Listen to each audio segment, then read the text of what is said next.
what is happening with all of the small sustainable fashion brands. It feels like every few weeks, maybe even more than that, I'm seeing announcements come out on Instagram from some of my favorite brands that I follow that they are closing. They can no longer stay afloat. And it's breaking my heart. I love these brands. I have basically dedicated my channel to sustainable fashion and to the importance of that and to showcasing these brands. So I wanted to talk today about what's happening, why it's happening, what we can do about it, if anything. So first off, which brands have closed? In the last year, we have lost Dye. You can check out the suit, one of my absolute favorites.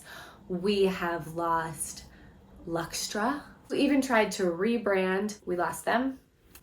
We lost AC. We lost Tamga, which is this shirt. One of the big ones that just happened was Mara Hoffman.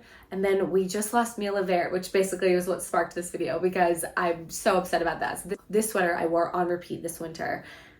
And I'm so bummed to see it. And there are so many more. There are so many more. That happens to be the ones that I own. There are others that I've loved and followed and was excited to add a piece from sometime. And I'm even sure that I owned another one. Lev Apparel is another one that I owned, where I'm selling a shirt from them, but I have some kind of basic t-shirts. I haven't really shown you all those, but I have some of that. I'm sure that I'm just forgetting some, but there are so many great brands that have closed. And it's really been disheartening because these are brands that are really trying to make a difference. They're choosing sustainable fabrics. They're making sure that the people who make their clothes and who make the fabrics are getting paid. They're doing so in a way that is the least amount of harm to people and the planet and animals and everything. And so what's happening? Why aren't the customers responding? Why aren't they able to stay afloat?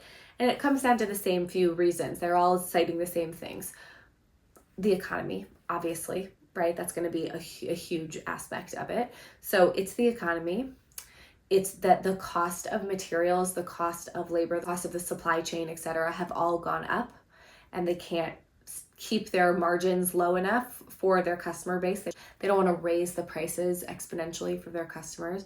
And a lot of them have also cited social media, that there's been changes to the algorithms and things that they're not able, even with paying a lot of money for ads, they're not able to get the reach that they need. It's not reaching the right customers. They're not getting seen. So those are some of the sort of breaking points for these brands.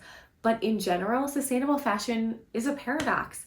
There's no such thing, right? We cannot have new fashion that's created, especially sustainably. Just the most sustainable thing is to wear what you already own, is to continue repairing what you already own, is to buy secondhand. And their customers are the people who truly believe that, right? We're trying to convince people who share their values that overconsumption is bad, that we shouldn't buy things that we don't need, that we should continue to love and repair and very rarely replace things, right? And we're also trying to convince them that when they can find really great prices for things secondhand, we're trying to convince them to buy new. I fall prey to that as well. I always choose secondhand first. And so it's really difficult for these companies. Even if I'm their target customer, I'm not necessarily spending the money. Sustainable fashion is inherently going to be more expensive.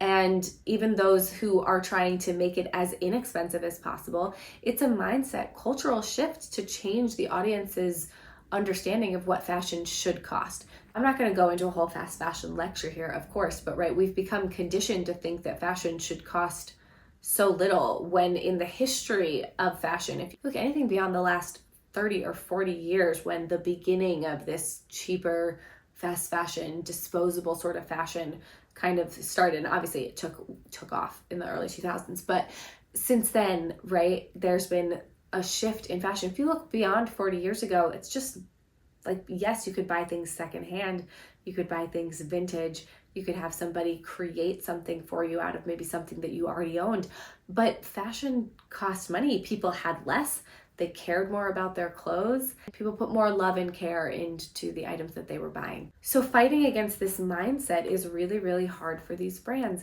And the question is, like, do we need more sustainable fashion brands? I mean, on one hand, we don't need more clothes, right? There are enough clothes to clothe everybody in the world, already in production to clothe everyone in the world a number of times over. So do we really need more? No, but they're doing the good work, and you want to have those options when you do need to buy something new, when you can very consciously, mindfully purchase a few things that you really love. you need those options to exist, right? I mean, yes, you can find them secondhand, but then if things stop being produced, then eventually, those options won't be out there. So what do we do, right? And so I personally believe that we need to support these small brands that share our values and that we love. Also, the secondhand market is great. I think that those brands who have incorporated a secondhand market of their own are really smart. They're keeping their items in production. They're making some money off of them, making a percentage of those sales or whatever that happens secondhand. Like, that's a nice way to keep it going. But are they then taking their customers away from their regular site when they're doing that? I don't know. What can we do? We can support these brands. We can seek them out secondhand. You can follow creators who are showcasing these brands so you can find ones that do really align with your values. So again, it feels sort of funny to tell you that we need to be shopping, but I do think that we need to balance supporting these brands, helping them stay afloat, with also buying secondhand when we can, buying less, really just being very conscious about the things that we do buy, but allowing ourselves to support these brands. It is tough. It's a hypocritical aspect of that as well. So it's complicated. It really is. And I'd love to hear your thoughts about it down below. Let me know, what are your thoughts on the current stage of sustainable fashion? What are your thoughts on what we should do moving forward? For those of you who've been following me for a while, you know that I've had in my head that I want to create a sustainable marketplace where I can gather a lot of these brands together that go beyond me, beyond just what I'm adding to my wardrobe, but brands that I love, that I think follow a similar aesthetic, and that I know customers are out there searching for, but just haven't been able to find. If I can put them all into kind of one place where you can shop, and the majority of that money goes to the brands, but still enough for me to make it, keep the business afloat. It is something I want to do. And when my baby's a little older, I'm hoping it's something that I can. It really is so upsetting to me watching these people who have really dedicated their life to trying to help the sustainable fashion movement, to watch these businesses just crumble. I hope you join me in trying to help them out there. I hope you all have a wonderful day, and I will see you in a future video.